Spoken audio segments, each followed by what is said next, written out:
Teman-teman, perkenalkan nama saya Atrino Mulyadi dari kelas manajemen A2 pagi.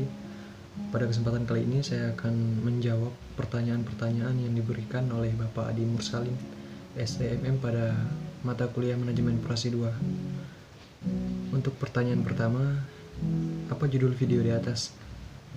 Judulnya adalah yaitu mencari tabel optimal dengan metode MODI. Pertanyaan kedua, siapa nama pembicara dalam video di atas?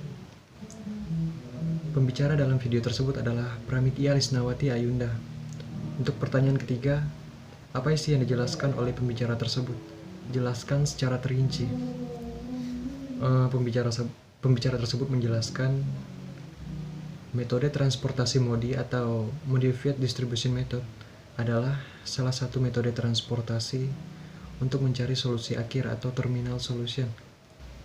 Metode MODI ini mirip dengan metode stepping stone karena keduanya sama-sama mencari solusi akhir dari model transportasi agar mendapatkan biaya minimum. Sehingga jika persoalan transportasi yang sama baik dikerjakan dengan metode MODI maupun metode stepping stone, hasil akhirnya akan tetap sama. Yang membedakannya hanyalah cara pengerjaannya. Untuk pertanyaan keempat, apabila modelnya transportasi, apakah pemecahan masalahnya perlu digunakan metode simplex? Jelaskan jawaban Anda. Jawaban saya, ya perlu, karena salah satu penyelesaian yang bisa dilakukan yaitu dengan menggunakan metode simplex transportasi, di mana penyelesaiannya juga harus merupakan model transportasi yang seimbang, dengan maksud bahwa jumlah supply sama dengan jumlah demand. Model ini cenderung membutuhkan sejumlah kendala dan variabel dalam jumlah yang besar. Prosedur penyelesaiannya metode simplex transportasi yang dilakukan melalui 3 tahap, yaitu tahap inisialisasi atau tahap penentuan solusi basis awal, yang kedua tahap pengoptimalisasi atau pemeriksaan pada solusi basis awal yang telah didapat, dan tahap yang ketiga tahap iterasi atau penentuan entering dan leaving variable. Untuk pertanyaan selanjutnya yaitu yang kelima, ada 2 tabel untuk memecahkan masalah transportasi. Sebutkan kedua tabel yang dimaksud tersebut dan jelaskan. 2 tabel tersebut adalah tabel awal dan tabel optimum, di mana tabel awal terdiri dari metode NWC atau Northwest Corner, metode least cost atau biaya terkecil, dan metode FAM. Sementara itu, tabel optimum terdiri dari metode stepping stone atau batu loncatan dan metode MODI atau Modified Distribution Method. Kesimpulannya, tabel awal ini merupakan tabel yang awal mula dikerjakan hingga selesai dan kemudian setelah itu dioptimalkan dengan tabel optimum. Untuk pertanyaan keenam, sebutkan 3 metode yang digunakan tabel awal dalam pemecahan masalah transportasi dan jelaskan. Jawaban saya, yang pertama yaitu metode NWC. Metode ini merupakan metode yang sumber dan lokasi tujuannya diurutkan dari sisi kiri ke sisi kanan dan dari atas ke bawah dalam peta data matriks.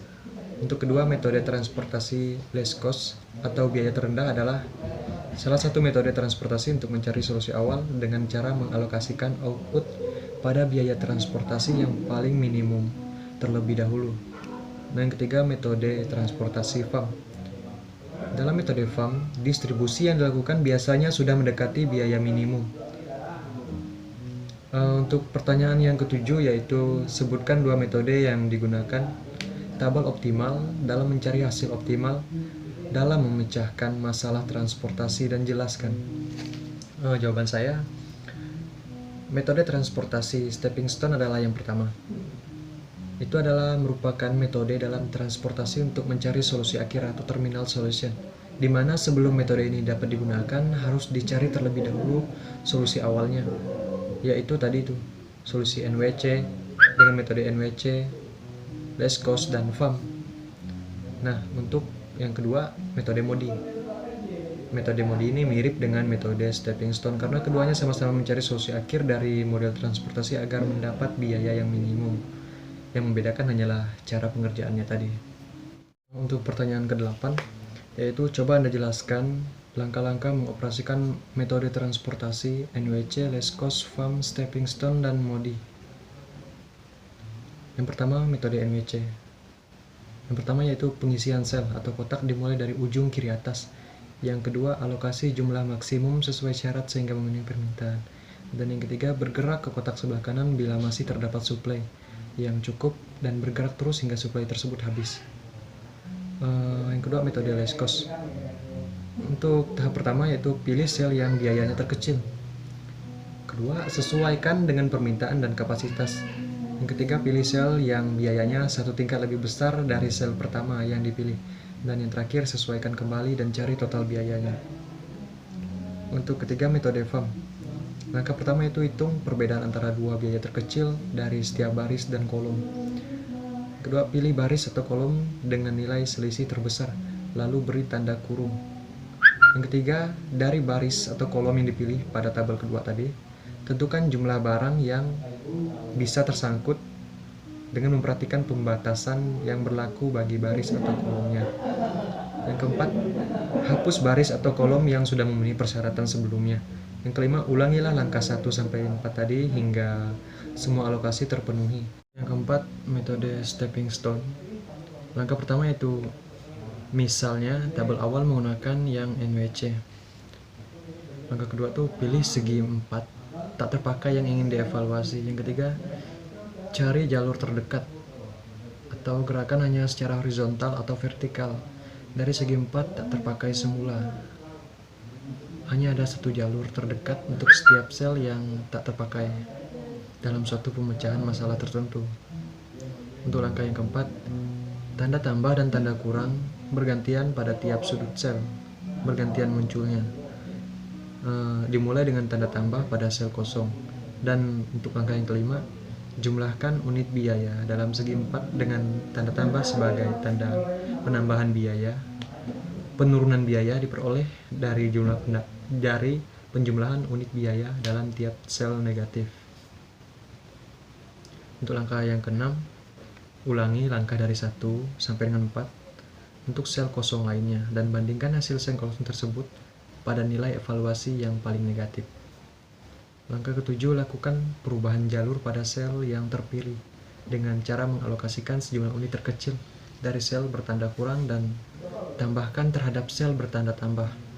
Nah, langkah ke-8 ini, ulangi langkah 1 sampai dengan 6 sampai diperoleh indeks perbaikan atau evaluasi sel kosong. Tidak ada yang bernilai negatif. Nah, metode yang selanjutnya itu metode MODI. Langkah yang pertama, menentukan nilai baris pada kolom. C sama dengan R tambah K, atau dalam kurung hanya pada sel isi.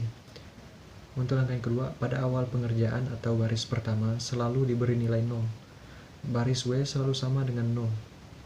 Untuk langkah yang ketiga, hitung nilai atau indeks perbaikan setiap sel segi 4 kosong.